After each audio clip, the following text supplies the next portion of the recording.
Friends, I welcome all of you to my channel bank Nifty tomorrow. दोस्तों, मैंने आपके सामने बैंक निफ्टी स्पॉट का 3 मिनट्स टाइम फ्रेम का चार्ट यहाँ पर डिस्प्ले किया हुआ है। बहुत सारे लोगों की क्वेरीज थी कि सर आप थोड़ा सा हमें गाइड कीजिए कि सेटअप कैसे प्लान करना है, रिस्क कैसे मैनेज करनी है, स्टॉप लॉसेस कैसे मैनेज करने हैं। तो लाइव मार्केट में ये चीज़ें समझ में नहीं आती, इसमें कन्फ्यूजन होता है। तो मैंने सोचा कि ड्यूरिंग लाइव मार्केट जो ट्रेड मैंने एग्जीक्यूट किया उसका लॉजिक मैं बताता हूँ और उसमें मैंने कैसे रिस्क मैनेज किया वो मैं आपको समझा दूंगा। ठीक है, तो ये this is just one method जो मैंने फॉलो की है।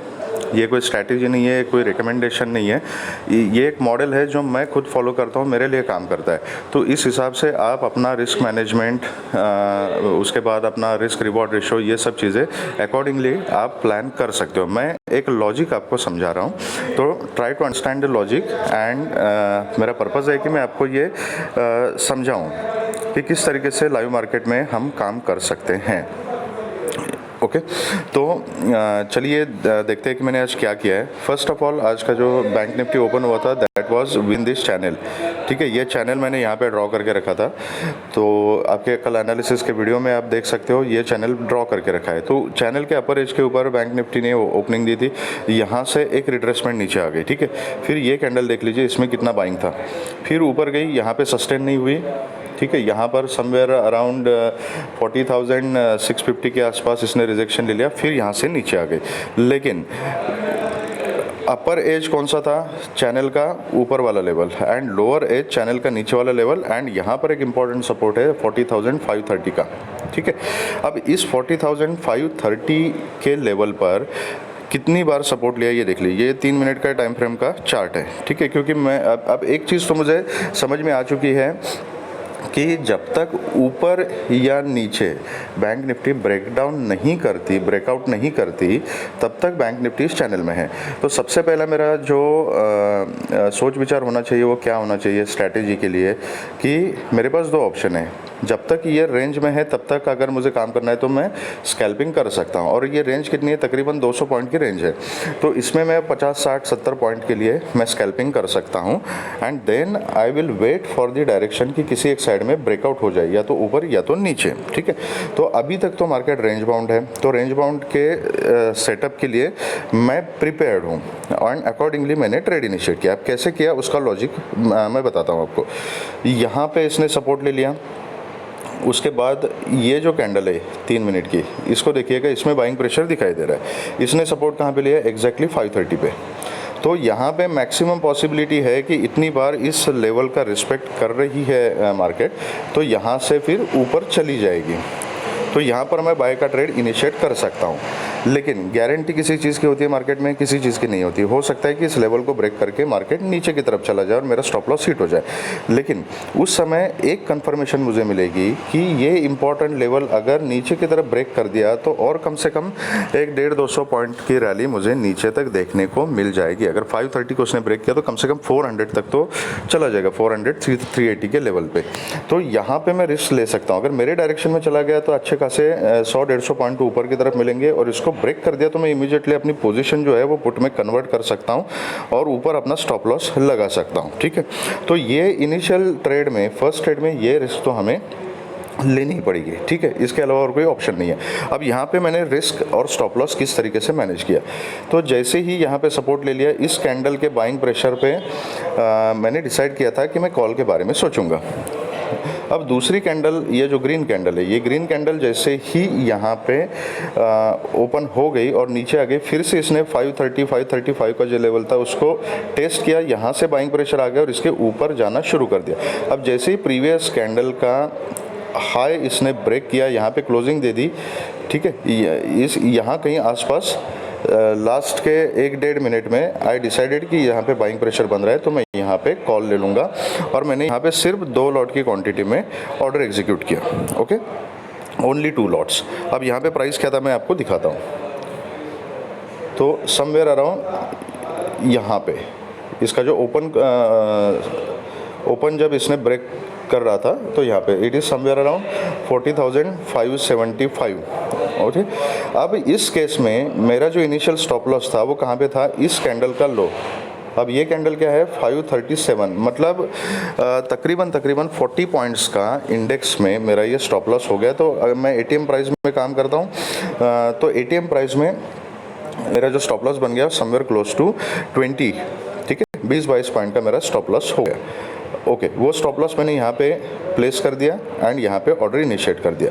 अब सिर्फ ये कैंडल देख के अब आप बोलोगे कि यहाँ पे कौन सा कंफर्मेशन मिल रहा है, ठीक है, कंफर्मेशन के तरीके अलग अलग होते हैं। अब कंफर्मेशन के लिए मैंने क्या किया, एक टाइम फ्रेम में लो चला गया, लोअर टाइम फ्रेम के ऊपर कुछ पैटर्न बने, ठीक है। अब यहाँ पे देख लीजिए, यहाँ पे 1 मिनट टाइम फ्रेम पे एक ये हैमर जैसे कैंडल बन गई, उसके बाद उसका फॉलोअप आ गया और फिर उसका फॉलोअप आना शुरू हो गया यहाँ पे फर्दर।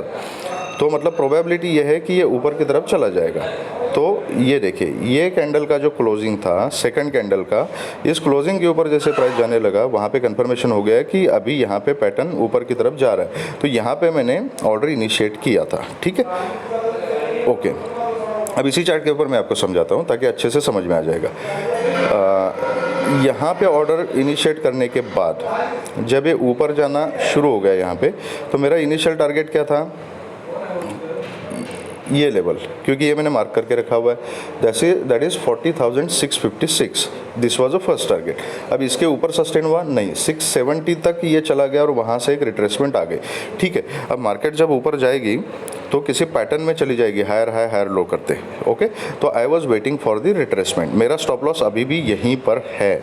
जब प्राइस रिट्रेस हो गया और यहाँ पे सपोर्ट ले लिया इसने, तो देन प्रोबेबिलिटी क्या है कि ये इस टाइप का पैटर्न बनाएगा, higher high higher low.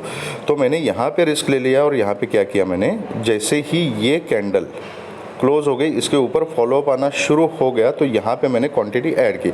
Initially यहाँ पे 2 लॉट मैंने डाले थे, यहाँ पर मैंने और 2 लॉट की क्वांटिटी ऐड की, राइट। अब ये कितने प्राइस पे की है, ये देख, 1 मिनट, ये मैं आपको दिखाता हूँ। यहाँ पे जैसे फॉलो पाना शुरू हो गया 615 के आसपास, तो 615 के आसपास मैंने यहाँ पे 2 लॉट और ऐड किए। पहला मेरा एंट्री प्राइस क्या था, तकरीबन 572 के आसपास, और उसके बाद 615 के आसपास मैंने यहाँ पे 2 लॉट ऐड कर दिए। एंड ऐड करने के बाद जैसे ही ये कैंडल शुरू हो गई, मैंने सबसे पहला काम क्या किया, ये 588 का जो लेवल है, मैंने अपना स्टॉप लॉस यहाँ से उठा के 585 के ऊपर मैंने ट्रेल कर दिया, थोड़ा सा बफर रख के 585 के ऊपर, ओके। अब सपोज़ अगर यहाँ से प्राइस रिवर्स हो जाता है और मेरा स्टॉप लॉस अगर हिट हो जाता है, तो एटलीस्ट मैं कुछ ना कुछ प्रॉफिट लेके जाऊँगा, पूरा लॉस में नहीं जाऊँगा, ठीक है। ये 2 लॉट का तो इतना जो प्रॉफिट है वो तो पूरा मुझे मिल जाएगा, ओके। लेकिन ये ट्रेड मेरे डायरेक्शन में जाने लगा। देन अगेन यहाँ पे ऊपर जब गया 682 और यहाँ पे रिजेक्शन आना शुरू हो गया, तो उसमें से मैंने क्या किया फिर कि इसके ऊपर प्राइस नहीं जा रहा है, तो अभी मिला हुआ प्रॉफिट जो है 4 लॉट का वो मुझे नहीं छोड़ना है, ठीक है। तो मैंने क्या किया, यहाँ पर जैसे रिजेक्शन आना शुरू हो गया, ये तीसरी चौथी कैंडल जो है यहाँ पे रिजेक्शन आना शुरू हो गया, तो यहाँ पे मैंने 3 लॉट एग्जिट कर दिया। मेरे पास थे कितने टोटल, 4 लॉट्स थे, राइट। उसमें से मैंने 3 लॉट यहाँ इस कैंडल के ऊपर मैंने एग्जिट कर दिए and then I waited. 1 lot के लिए स्टॉप लॉस मेरा नीचे ही था, ओके। अब जैसे ही यहाँ पे फिर से बाइंग प्रेशर आ गया, अब ये लेवल कौन सा है, पिछला वाला जो था लेवल दैट वाज 615 का, ठीक है।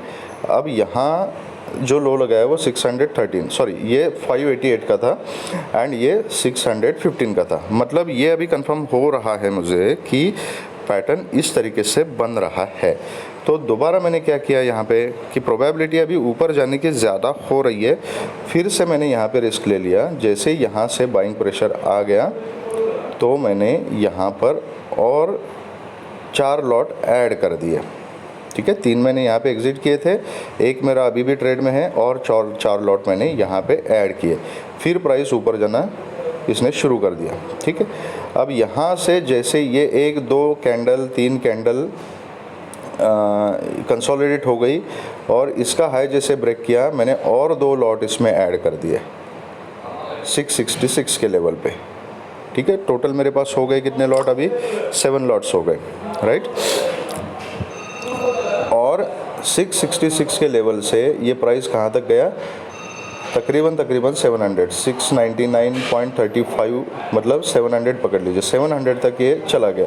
लेकिन 700 के बाद मार्केट इस लेवल को होल्ड नहीं कर रहा है, इसका फॉलोअप नहीं आ रहा था 4 कैंडल में। तो I did not want to take any risk. अच्छा खासा मेरा डेली टारगेट हो चुका था, प्रॉफिट हो चुका था। जैसे ही ये रेड वाला हैमर दिख रहा है ना, जैसे ही ये रेड वाला हैमर दिख रहा है, इसके लो के नीचे प्राइस ने जाना शुरू कर दिया। That was 40,678। ठीक है, 680 टू 730 का जोन जो है that is a very important zone. ये साइड बाय साइड मैं ये पूरे लेवल्स को भी मॉनिटर कर रहा हूँ कि प्राइस कहाँ पे जा रहा है। ठीक है, तो यहाँ पर मैंने टोटल मेरे पास अभी जितने भी लॉट है, ठीक है, उसमें से मैंने पूरी की पूरी क्वांटिटी, जो भी क्वांटिटी है मेरे पास, वो पूरी की पूरी क्वांटिटी मैंने यहाँ पे एग्जिट कर दी। रीज़न बीइंग कि ये एक ट्रेंड लाइन जो बन रही थी ना, ओके, ये ट्रेंड लाइन बन रही थी, उसके हिसाब से प्राइस तो जा रहा है ऊपर, लेकिन ऊपर जाते समय आप देख लीजिए ये इम्पल्स इतना बड़ा था, दूसरा इम्पल्स उससे छोटा था, तीसरा इम्पल्स और उससे तकरीबन उतना ही था। लेकिन रिजेक्शन कहाँ ले रहा है, ये जो लेवल है ना 680 टू 730 के जो जोन है, यहीं पे रिजेक्शन ले रहा है। तो 3 बार यहाँ पे रिजेक्शन ले लिया, इसका मतलब है कि प्राइस को ऊपर जाने में कोई समस्या आ रही है। मैंने एक बार तो यहाँ पे पिरामिडिंग की थी, दूसरी बार यहाँ पे पिरामिडिंग की थी। अभी अच्छा खासा डेली टारगेट जो मेरा अचीव हो चुका है, वो प्रॉफिट मुझे नहीं छोड़ना है। तो यहाँ पर मैंने पूरी की पूरी क्वान्टिटी बुक कर दी। अभी मैं वेट करूंगा कि अगर प्राइस इसके ऊपर चली जाए, क्योंकि अभी ये जो रेंज है ना, ये रेंज अभी नैरो होती जा रही है। ठीक है, try to understand this thing कि मैंने पूरी क्वांटिटी यहाँ पे रिड्यूस क्यों की। मैं यहाँ पे अभी पिरामिडिंग कर सकता था अभी, ठीक है, लेकिन यहाँ पे मैंने पूरी क्वांटिटी बुक क्यों की, उसका रीज़न ये है कि ये रेंज जो है ये अभी नैरो होती जा रही है।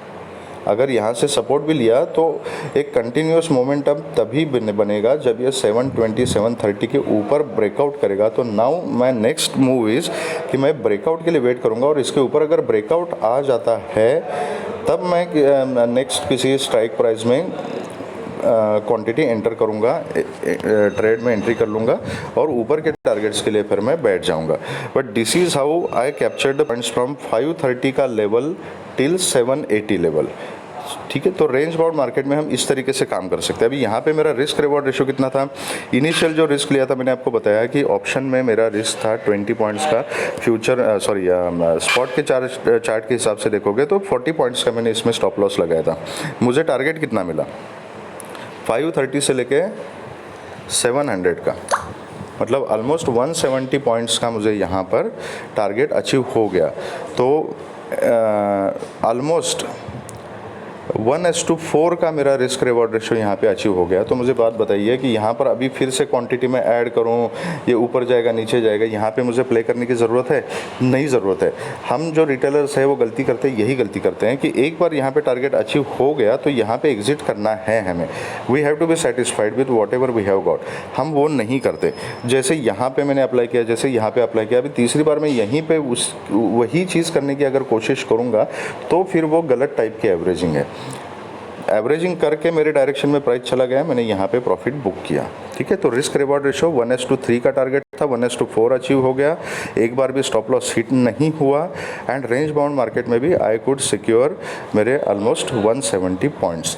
तो this is how we can work in the range bound market also. और इसी तरीके से यहाँ पर हम रिस्क और अपना स्टॉप लॉस और अपना जो कैपिटल है उसको मैनेज कर सकते हैं।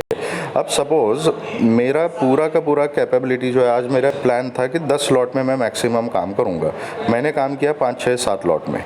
ठीक है, तो पूरा का पूरा जो मेरा 10 लॉट का कैपिटल है, मैं यहीं पे इसी फर्स्ट कैंडल में ही अगर मैं यहाँ पे डिप्लॉय कर दूँगा तो फिर मैं ये यहाँ तक उसको होल्ड नहीं कर सकता। जैसे यहाँ पे रेड कैंडल आ गई ना, मैं यहाँ पे बुक कर दूँगा। ठीक है, अब ओके फाइन, आप बोलोगे कि यहीं पे मैंने अगर 10 लॉट डाल दिए है तो मैंने जितना प्रॉफिट अभी कमाया उससे तो डबल प्रॉफिट मुझे यहीं तक मिल जाएगा। एग्रीड, लेकिन एक बात सोचिए कि यहाँ पे मैंने एंट्री की क्योंकि यहाँ पे सपोर्ट लेने की प्रोबेबिलिटी ज़्यादा थी, इसलिए एंट्री की। लेकिन गारंटी किसी चीज़ की होती है क्या मार्केट में? नहीं होती है। We work on probability, market works on probability. अगर मैं 10 लॉट यहाँ पे डाल देता और ट्रेड मेरे अगेंस्ट चला जाता, यहाँ पे एक आधे ग्रीन कैंडल बना के अगर यहाँ से रिवर्स हो जाता और मेरा स्टॉप लॉस हिट करता, तो मेरा जितना भी प्रॉफिट हुआ है उतना ही मेरा लॉस हो जाता है, क्योंकि मेरी क्वांटिटी जो है वो बड़ी क्वांटिटी है। तो इसलिए जब तक अपने डायरेक्शन में ट्रेड नहीं जाता, कंफर्मेशन नहीं मिलता, तब तक यहाँ पर जो क्वांटिटी है अपनी, वो क्वांटिटी कम रखनी है। और इसका एक आइडियल एग्जांपल मैंने आपको बता दिया कि क्वांटिटी मैंने यहाँ पे 2 लॉट डाली, फिर 2 लॉट ऐड किए, फिर यहाँ पे एक प्रॉफिट बुक किया, फिर यहाँ पे 4 लॉट ऐड कर दिए, ठीक है, और फिर यहाँ पे पूरी क्वांटिटी बुक कर दी। तो ओवरऑल मेरा अच्छा खासा 1:4 का यहाँ पे प्रॉफिट हो चुका है। अभी देखिए ये प्राइस अभी ऊपर जा रहा है, लेकिन अब मुझे पता है कि ये रेंज यहाँ तक सीमित है। जब तक ये जोन को क्रॉस नहीं करेगा तब तक अभी मैं बाइंग के बारे में नहीं सोचूंगा। जैसे ही ये क्रॉस करके ब्रेकआउट देके ऊपर चला जाएगा तो then I will think something about buying, ठीक है। तो this is how you can plan. आप मुझे कमेंट सेक्शन में बताना ये वीडियो आपको कैसे लगा। मैंने जल्दी में रनिंग मार्केट में कुछ एक्सप्लेन करने की कोशिश की है। अगर आपको कुछ डाउट्स है, कुछ क्लैरिफिकेशंस है, तो आप मुझे कमेंट सेक्शन में बता सकते हैं। अगर आपको वीडियो पसंद आया है तो please hit the like button, subscribe the channel and share the video with the maximum people and give me the feedback कि how do you like it. Thank you very much friends and all the very best.